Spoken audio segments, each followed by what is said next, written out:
Hello everyone, I hope सबैजना सन्चै हुनुहुन्छ होला। फेरि पनि म आइसकेको छु छोटो मोटो ब्लग लिएर। आशा छ हजुरहरूले राम्रो मानिदिनु हुनेछ। आज चाहिँ म मेरो माइती घर आएको थिएँ। अनि मेरो माइती घर चाहिँ नजिकै छ नि त, त्यही भएर चाहिँ म मेरो छोरो आएको थियो। मेरो छोरोले चाहिँ लास्टै चकचक गरेर आएको थियो। अनि अब बच्चा त भइहाल्यो, नगर भने जे नगर भन्छु त्यही त्यही गर्छ। त्यसपछि चाहिँ म उठिसकेपछि चाहिँ नुहाउन गएँ। नुहाइसकेपछि चाहिँ ब्रस गर्न थालेँ। ब्रस गरिसकेपछि चाहिँ अब बाबुले यताउता सामान बिखारेको थियो, सब राखिसकेपछि मैले कपाल सपाल पुस्न थालेँ। त्यसपछि चाहिँ अब नास्ता गर्नको लागि चाहिँ म रेडी भएँ। नास्ता नि गर्नै पर्यो, के गर्ने।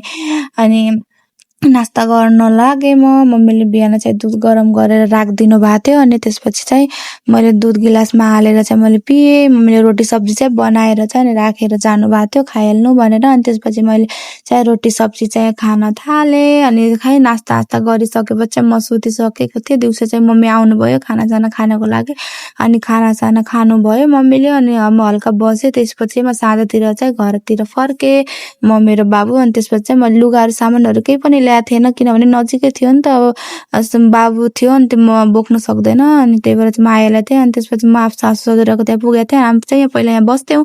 अनि त्यसपछि चाहिँ मेरो सासू आउनुभयो। अनि छुट्टी भएर अनि हामीहरू चाहिँ साँझ घरतिर लाग्यौँ दुवै न। अनि त्यसपछि अब रुममा पुगिसकेपछि हामी खानासाना बनायौँ, रुमसुम साफ गऱ्यौँ। त्यसपछि मेरो ससुर र बुवालाई खाना पुगाउन आयौँ यता।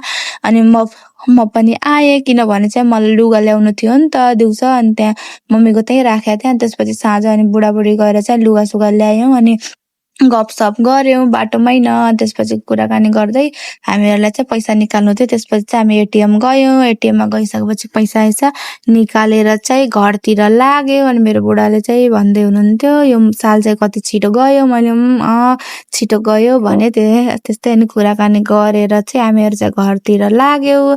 अनि मेरो बुढाले भन्दै हुनुहुन्थ्यो, भिडियो बनाएर फेरि तेरो मोबाइल चोरिदिन्छन् भन्नुभयो। अनि म चाहिँ हाँसिरहेको थिएँ। अनि त्यसपछि फाइनली हामीहरू चाहिँ घर पुगिसक्यौँ।